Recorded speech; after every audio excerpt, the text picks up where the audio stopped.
Yo quería arrancar esta entrevista y que nos cuentes o que le cuentes a la comunidad de directivos que nos acompaña siempre, qué es obviamente la Fundación Sadowski, si bien varios ya saben de qué se trata, pero para los que no la conozcan, qué es y qué es lo que hacen ustedes en tu división particular, en tu dirección, ¿no?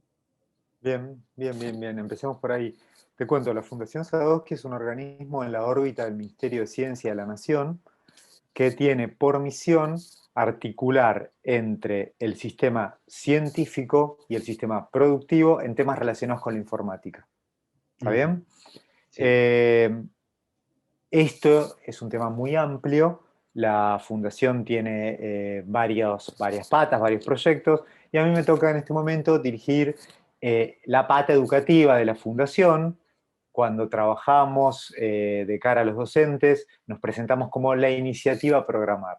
¿De qué se Ujú. trata la iniciativa Programar? Se trata de eh, hacer todos los esfuerzos necesarios para que la enseñanza y el aprendizaje de la disciplina que tiene el nombre coloquial de programación, ahora te cuento por qué digo esto de nombre coloquial, llegue a las Ujú. escuelas, ¿está bien? Es decir, Sí. ¿qué significa hacer que llegue a las escuelas? Significa poder contar con material docente apropiado, tener trayectos formativos, tanto iniciales como continuos, para los y las docentes, y también trabajar en desarrollo curricular, como para, Ujú. digamos, dar como un primer pantallazo.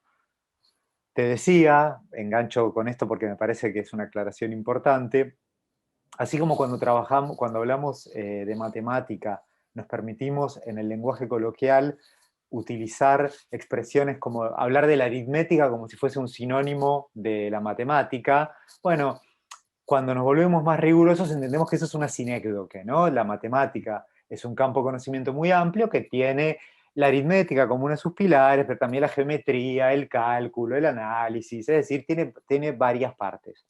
Lo Ujú. mismo pasa con la programación. La programación es solo una pata muy importante, pero solo una de las subáreas de un campo de conocimiento más grande que se llama las ciencias de la computación. La programación eh, tiene que ver con cómo darle instrucciones a las computadoras para que desarrollen las tareas que deseamos, pero también tiene otras áreas, como por ejemplo las que nos indican de qué manera se constituye una computadora o cómo se comunican las computadoras entre sí. Esos son conocimientos esenciales para entender el mundo tecnológico en el que vivimos, no forman parte de la programación.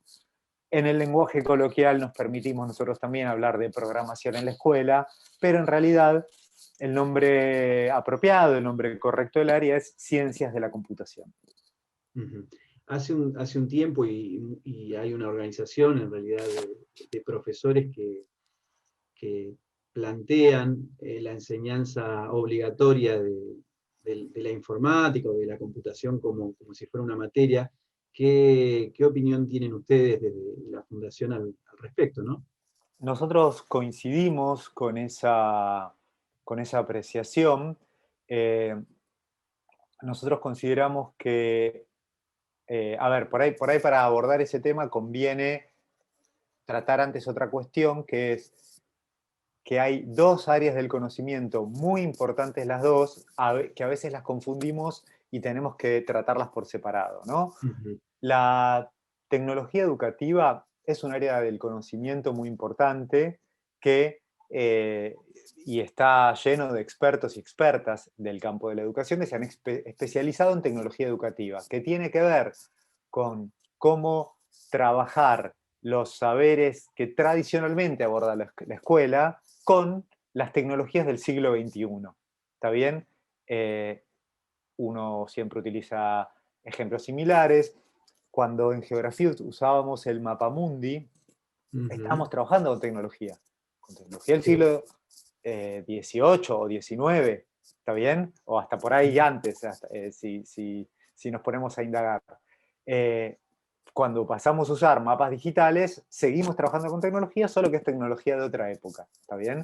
Y eso Ujú. está muy bien y es muy importante. Y ahí vemos cómo el trabajo tecnológico se da dentro de cada materia, dentro de cada área de conocimiento. Entonces, en geografía usamos los mapas digitales, en matemática usamos el GeoGebra o las planillas de cálculo, etcétera, ¿está bien? En lengua y literatura los profesores de textos están muy bien.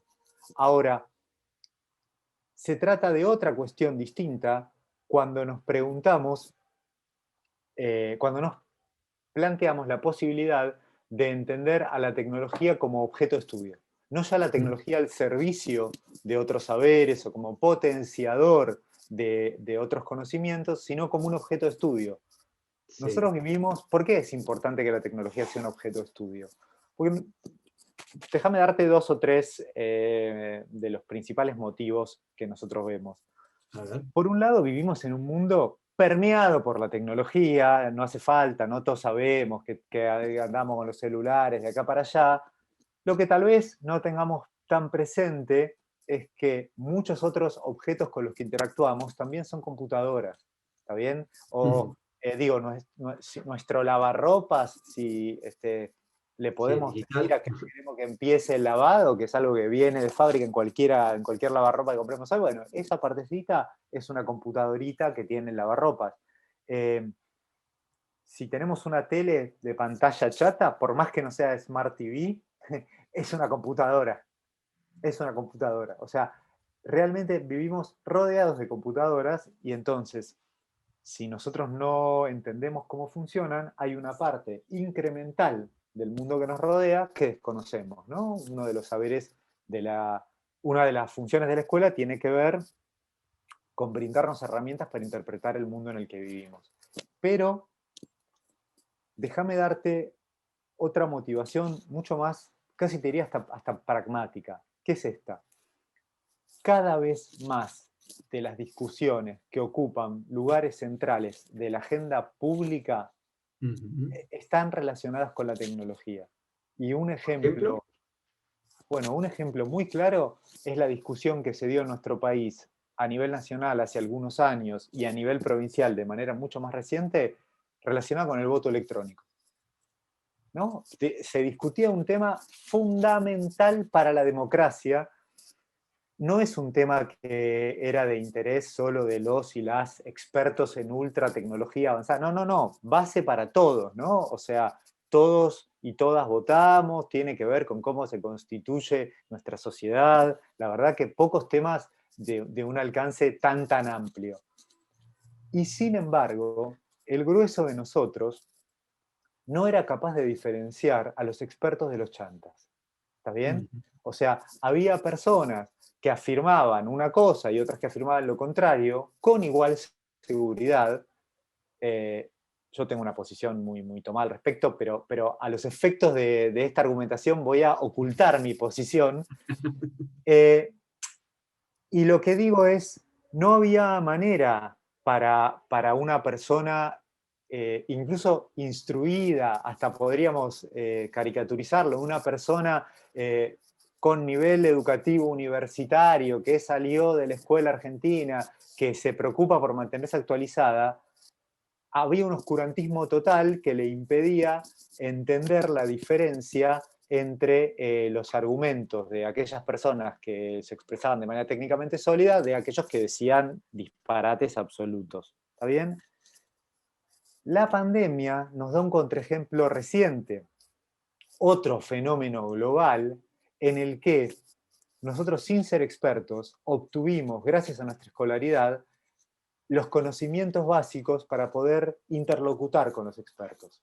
¿Está bien? Sí. Sabíamos que era un virus, que era una bacteria, por ahí no nos acordamos especialmente la diferencia entre el virus y la bacteria, pero podíamos releerlo y rápidamente volver a estar en sintonía. Las preguntas que nos hacíamos eran las preguntas apropiadas, que si vacuna, no me vacuno, que nivel de exposición, que cuándo contagio, cuándo no. Es decir, de algunos temas, la escuela logra brindarnos esas herramientas básicas para poder no ser expertos, pero sin interlocutar con ellos. En los temas tecnológicos no logramos eso todavía. ¿Está bien? Y si querés podemos sumar un argumento más que es cada vez más empleos van a estar relacionados con la tecnología. Nosotros necesitamos en la Argentina formar expertos y expertas en tecnología, puros y duros, digamos, y para despertar esas vocaciones, es muy difícil que se despierte la vocación por algo que no forma parte de nuestra escolaridad. Si en la escuela no vemos, no tenemos contacto con la tecnología, es muy difícil que se despierte esa vocación, pero incluso pensemos en esas empresas de tecnología que nos gustaría que florezcan en el país.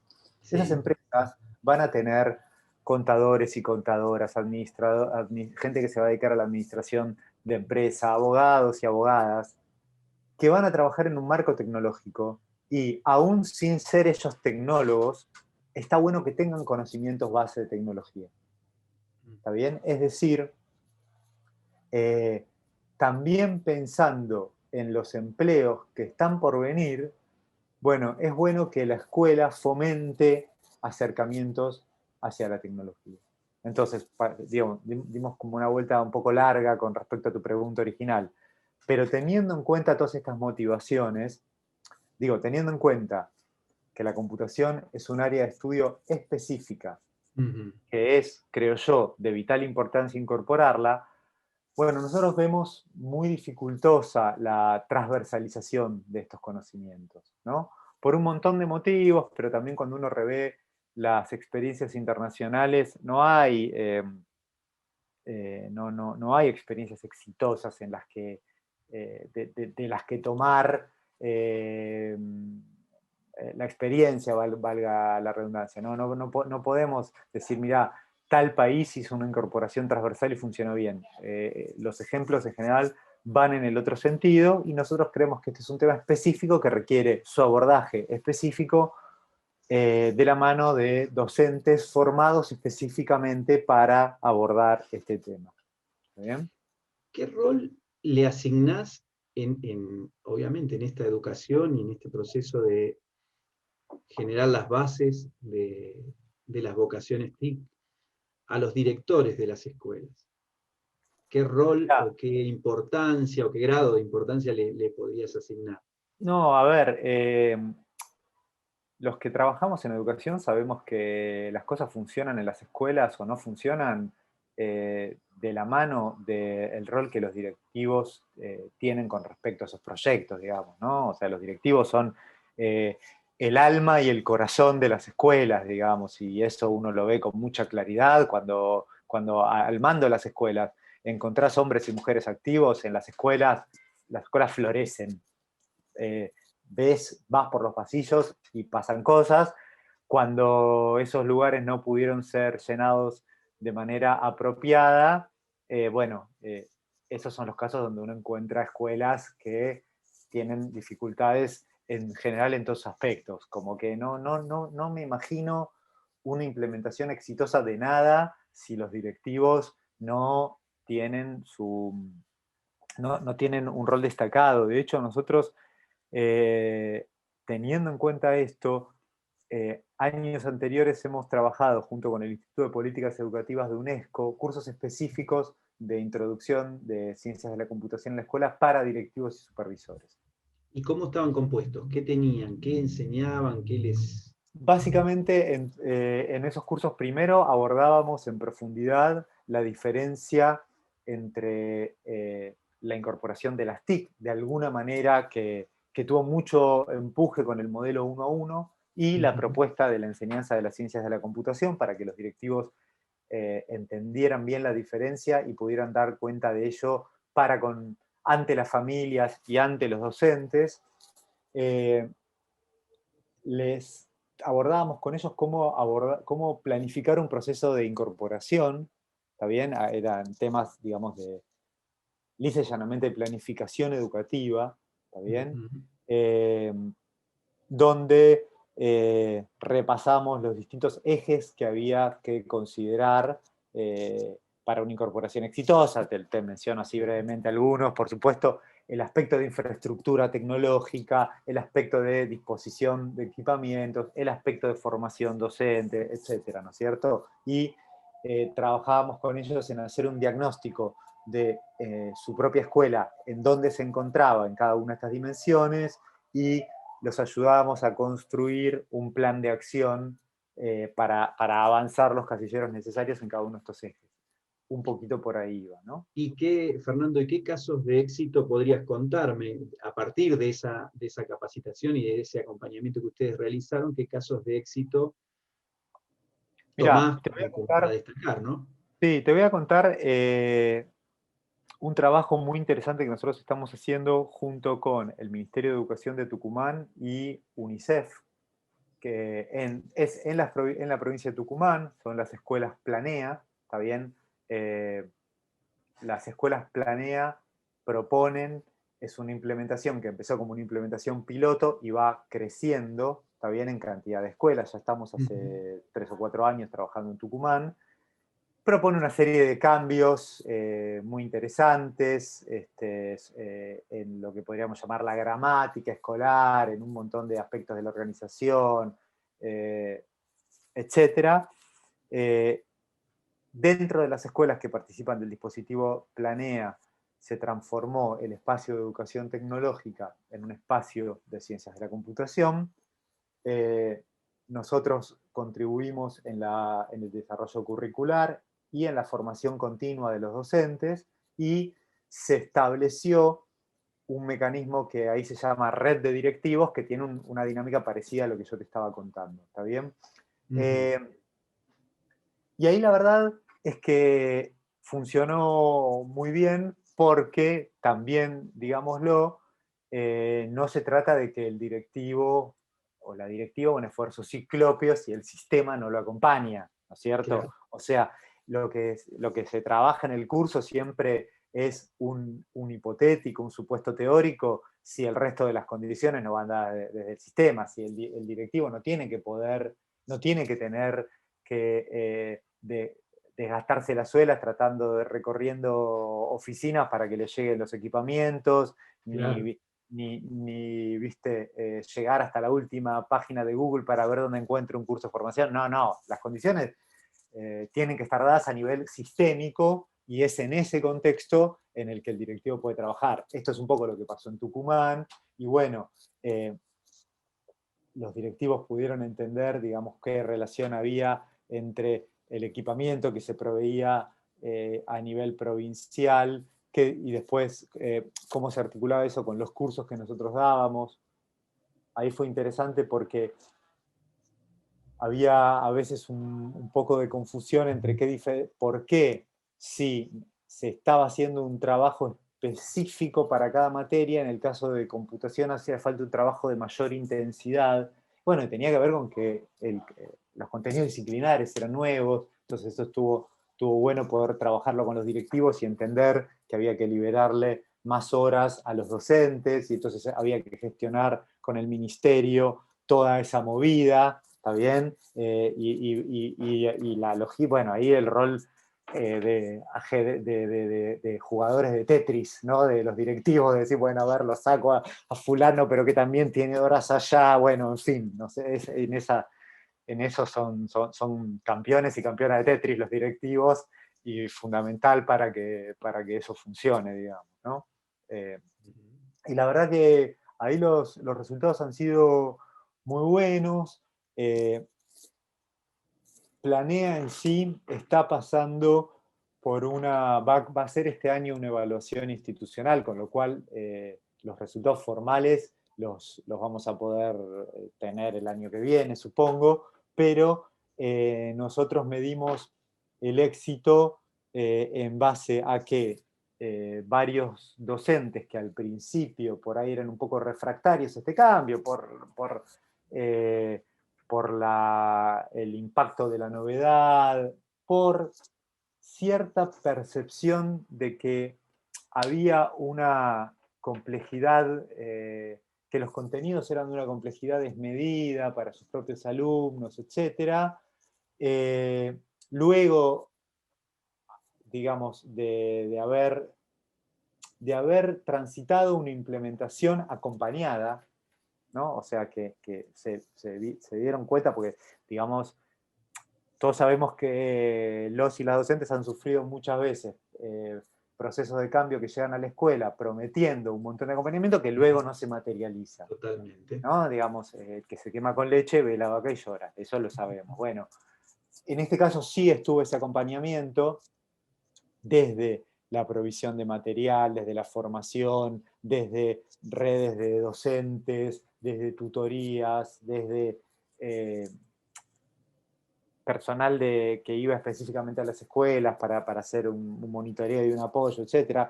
Cuando todo eso estuvo, algunos colegas que al principio eran muy refractarios se transformaron en campeones, ¿no? Iban a las nuevas escuelas que se incorporaban y ayudaban a sus colegas, estaban como muy entusiasmados, en parte también porque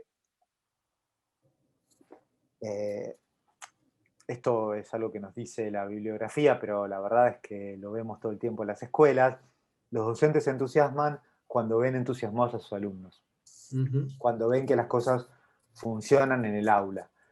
Y nosotros creemos que hemos generado un maridaje de una propuesta, de unos contenidos que naturalmente interpelan a los alumnos, ¿no? Porque esto de que vivimos en un mundo tecnológico no hace falta explicárselo a nadie, es una obviedad para todos nosotros. Entonces, la curiosidad por entender cómo funcionan cosas con las que interactúan todos los días surge naturalmente. Entonces digo, el maridaje entre eso y una didáctica que en este momento, que está cada vez más desarrollada, permite que lo que llegue a la escuela tenga mucha pregnancia y resulte muy atractivo.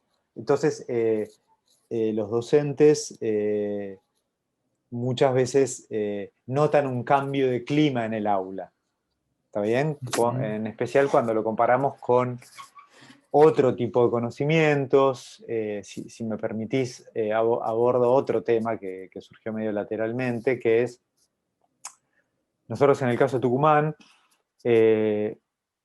lo que hicimos fue transformar la materia de educación tecnológica, y yo creo que eso fue una buena decisión.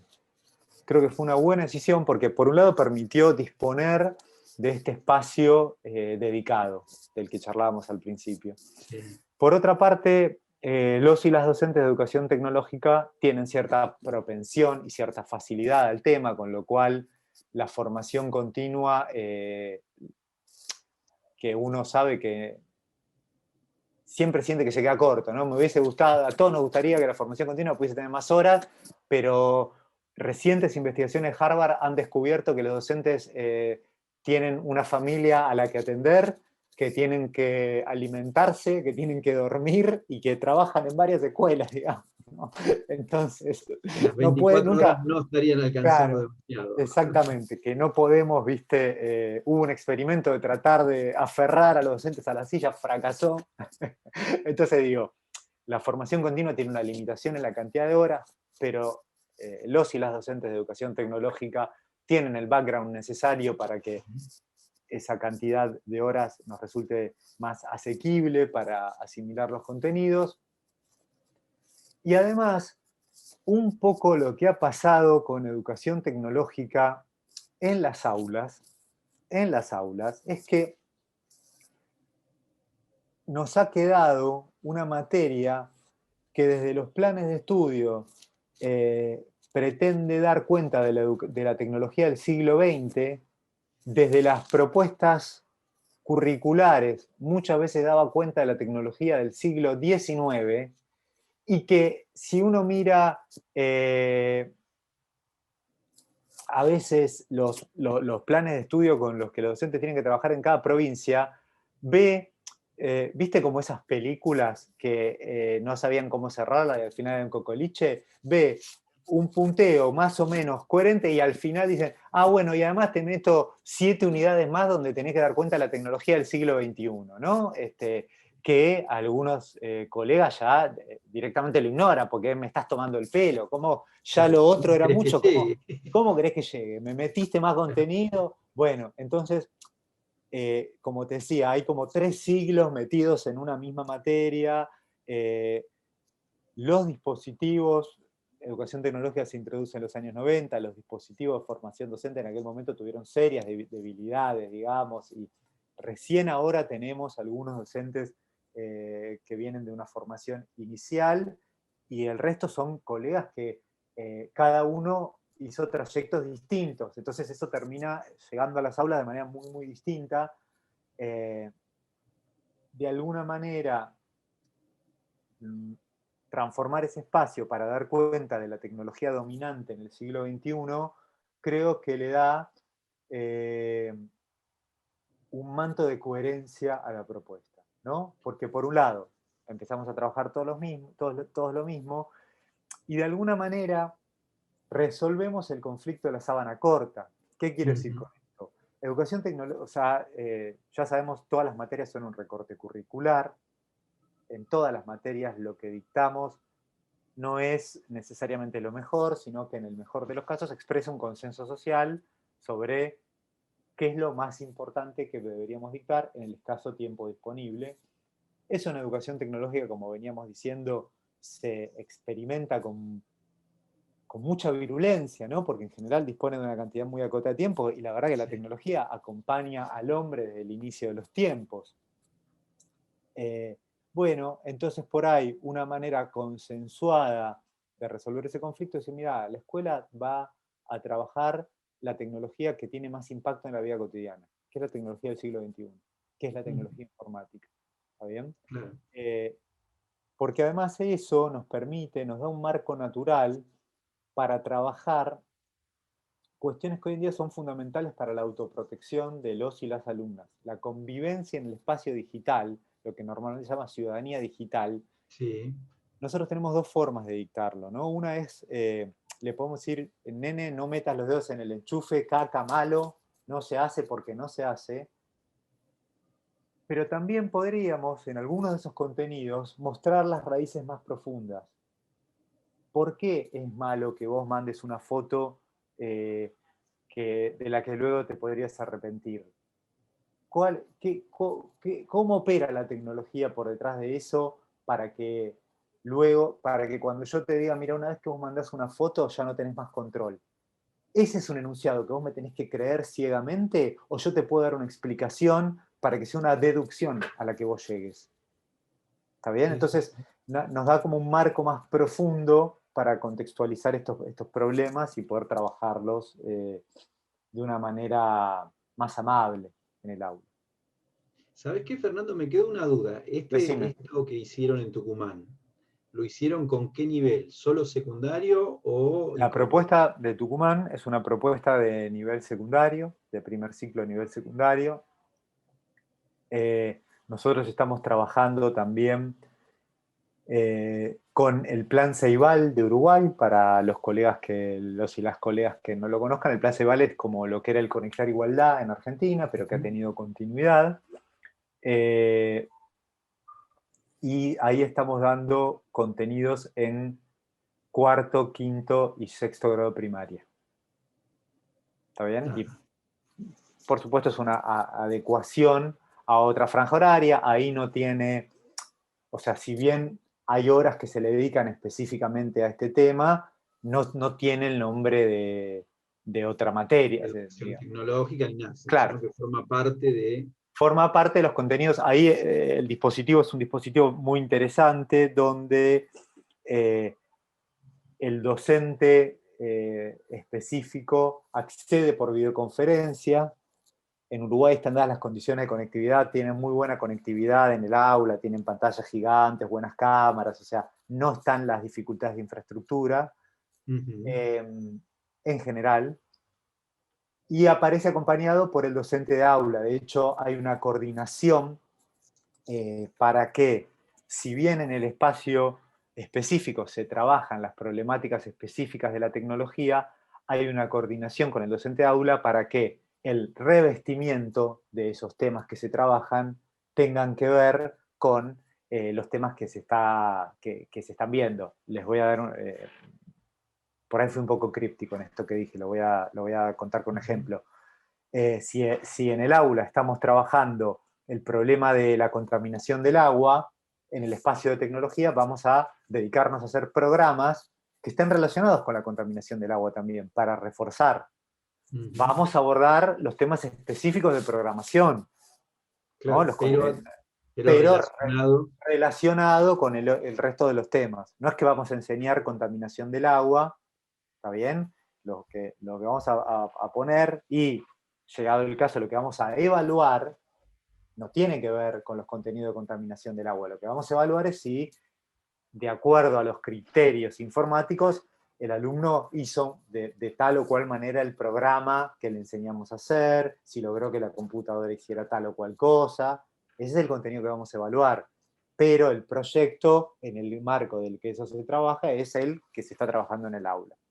¿Está bien? Ustedes cuando dan los cursos de capacitación para docentes para que después los trasladen a las aulas y demás, ¿se trabajan con algún lenguaje en particular o es No, eso programación es muy genérica? interesante tu pregunta. Nosotros trabajamos con un abanico de lenguajes. ¿Por qué? Porque en realidad lo que importa son unos conceptos y los lenguajes son meras herramientas, Ujú. ¿está bien? Entonces, hoy en día hay algunas que nos parecen mejores, mañana habrá otras.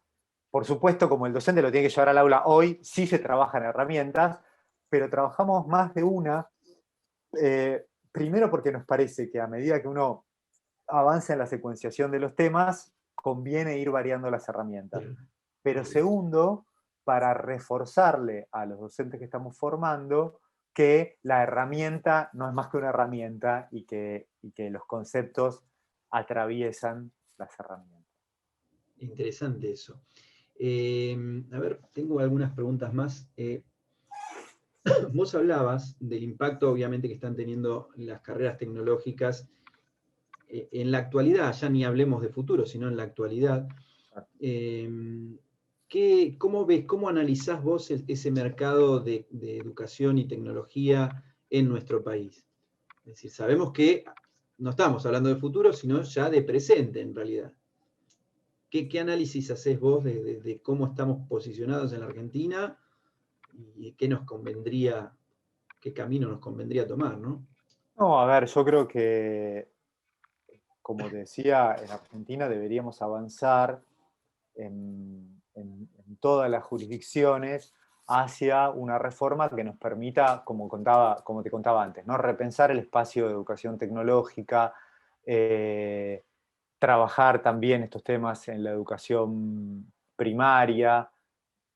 Creo que en nivel inicial no es tan necesario porque algunas investigaciones eh, dan cuenta de que la apropiación en nivel inicial solo tiene sentido en los últimos años de nivel Ujú. inicial y entonces, digo, uno podría Podría trabajar arrancar ahí, pero tranquilamente en primer grado, por ejemplo. sí, se podría arrancar tranquilamente en primer grado, que es además, eh, digamos, tampoco está la urgencia para que el niño en nivel inicial use los dispositivos de manera autónoma y esté expuesto a un riesgo. Ujú. O en todo caso, ese sería el único motivo para empezar antes, digamos.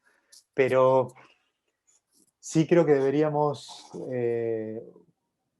en todas las jurisdicciones, a nivel del Consejo Federal, bueno, uno de los debates educativos pendientes es repensar los espacios de educación tecnológica e incorporar estos conocimientos. Nosotros en ese camino eh, estamos trabajando con la UNIPE, con la Universidad Pedagógica, y con mucha alegría comenzamos este año el primer año del profesorado en informática, donde se trata de un profesor en informática que pone el énfasis en esta perspectiva que nosotros tenemos, y la idea es que en el año que viene, o tal vez el próximo, esperemos que sea el año que viene, podamos ofrecer ciclos de conversión curricular para, digamos, darle una titulación universitaria a docentes que quieran hacer una formación continua un poco más densa, ¿está bien? Pero con vistas a, bueno, a poder trabajar, a ya contar con docentes que tengan formación inicial en estos temas y que las jurisdicciones puedan avanzar en reformas curriculares un poco más profundas, ¿no? Porque si no hay como un tema de huevo y la gallina. Desde las universidades y si ya se empiezan a sumar, y qué expectativas tenían en el momento de hacer la convocatoria, ¿no? Bueno, mira, te cuento, nosotros venimos trabajando nosotros empezamos a trabajar en el año 2012 y ya en el año 2013 formalizamos nuestra primera convocatoria a universidades, o sea, tenemos toda una trayectoria. ¿Por qué hacemos esto? Ya llevamos, en nuestra haber hemos trabajado con más de, creo que la última cuenta va como con 42 universidades en todo el país.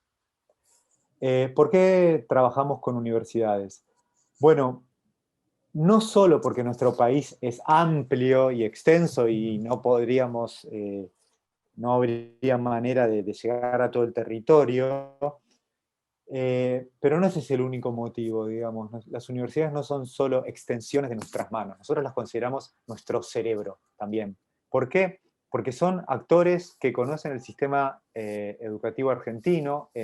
Nosotros las convocamos también para producir material, las hemos convocado para dar cursos de formación, hemos hecho años anteriores postítulos, especializaciones de 2 años de duración, donde las universidades se presentaban a la convocatoria de la mano de institutos de formación docente, ¿no? Como para arraigarnos más en el sistema, y además porque entendemos que es importante dotar a todas las jurisdicciones de expertos y expertas locales reconocidos. ¿Está bien? Entonces, de alguna manera, lo que nosotros hacemos con las universidades que trabajan con nosotros es como poner el foco sobre ellas y decirle a las autoridades locales, mire, si ustedes necesitan asesoramiento en este tema, necesitan Tienen, avanzar, acá tienen dentro de su propio territorio personas que conocen las particularidades y que obviamente están muy comprometidos con el desarrollo de cada una de las provincias, que tienen voluntad de colaborar en este tema, ¿no? Y aparte, yo también soy docente en la universidad y tengo que hacer la fuerte autocrítica de que tenemos serias dificultades en general las universidades para traspasar nuestras puertas y vincularnos con el afuera en general y con la escuela en particular, con muy honrosas excepciones. Las universidades que trabajan con nosotros, si trabajan con nosotros, lo hacen en programas que están en contacto directo con la escuela. Entonces ya se trata de especímenes que no son portadores de esta enfermedad, para decirlo en términos pandémicos, digamos. y ¿No? dentro de esta lógica, ¿se suman, se están sumando nuevas o siempre son las mismas? Sí, no, de hecho, nosotros en cada convocatoria tenemos una cantidad fija de adjudicaciones y todos los años reservamos un cupo para nuevas universidades, digamos. Así que todos los años trabajamos con nuevas universidades. Estos últimos años nos estamos llevando la grata sorpresa de que empiezan a aparecer las universidades nuevas, creadas en la última tanda. Claro, al principio no podían porque estaban como muy embebidas en sus propios temas de organización y creando sus carreras y nutriendo sus planteles. De hecho, en muchas de las actividades nosotros les pedimos que involucren alumnos avanzados, alumnos y alumnas avanzados de la carrera. Claro, al principio no tenían. Bueno, ya están empezando a aparecer y entonces ya forman parte de las universidades con las que trabajamos, algunas de la última tanda de creación Qué de bueno. universidades. Así que eso nos da mucha alegría. Sí. Fernando, ¿alguna pregunta que hayas pensado que te iba a hacer y no abordamos? ¿O que te hubiese gustado que abordemos? Eh, no, a ver, por ahí dejar una invitación a los y las colegas que nos escuchen a visitar nuestra página web, que es www.program.ar, es sencillita. Ahí van a encontrar material, van a encontrar el mapa de las universidades que actualmente están dando cursos y cuando adjudiquemos a la nueva tanda las van a encontrar ahí también. Que nos sigan en las redes sociales, por supuesto. Y como te decía, hablando de material, nosotros estamos muy contentos de haber producido de vuelta, junto con universidades, 4 manuales docentes sobre ciencias de la computación para primer y segundo ciclo de primaria y primer y segundo ciclo de secundaria. Son manuales que se los pueden bajar gratuitamente de nuestra página web en formato PDF. Son manuales para el docente, que tienen fichas para los alumnos. Están muy lindos. Los personajes que figuran ahí no hablan en castellano neutro, no dicen tráeme el emparedado de la nevera. Es contenido hecho En Argentina. en Argentina, pensado en nuestro país, por universidades de todo el territorio, digamos. A mí me divierte mucho el manual para primer ciclo de primaria, lo hizo la Universidad Nacional de Tandil, la Universidad Nacional del Centro de la Provincia de Buenos Aires, que así se llama, y decidió que todos los capítulos utilizan a los mismos personajes que son la fauna autóctona de la Argentina. Entonces tenemos a la mulita Lita, la puma Duba, la llama, que me olvidé el nombre, y así, ¿está bien? Todos fauna autóctona que recorre todos los capítulos, y estos manuales los hemos logrado imprimirlos. El año pasado de la pandemia nos lo complicó, y tenemos una camada que vamos a distribuir de manera gratuita a los docentes, a los y las docentes que lo soliciten. Lo vamos a anunciar en breve a través de nuestra página web. El docente solo se va a tener que hacer cargo del costo del envío, pero los manuales los entregamos de manera gratuita, porque aparte, digamos, a nosotros nos gusta mucho innovar en todo lo que podamos, y estos manuales no solo fueron creados por el Sistema Universitario Argentino, sino que tienen licencia Creative Commons. Esto significa, es una licencia libre, significa fotocopiarlo está permitido, modificarlo y meterlo dentro de otro material, siempre y cuando se cite la autoría original, está permitido e incentivado, ¿no? O sea, es un material que se disponibiliza con una licencia que incentiva el compartir, el tomarlo como base para hacer obra derivada superadora. O sea, queremos que nosotros reconocemos el rol de creativos y de creadores de los y las docentes que habitan todas las escuelas de nuestro país, y nos gustaría que este material les sirva de base para otros que lleguen a las aulas, reales o virtuales, lo que nos permita la pandemia, y nos encantaría saber de eso. Nos pone muy contentos cuando nos enteramos que el material tiene vida, que llega a las aulas y que se transforma. Así que la invitación a que se lo bajen, a que lo compartan, a que lo transformen, a que lo modifiquen y a que nos lo cuenten. Bueno, Fernando, muchísimas gracias. La verdad ha sido un placer charlar con vos sobre estos temas.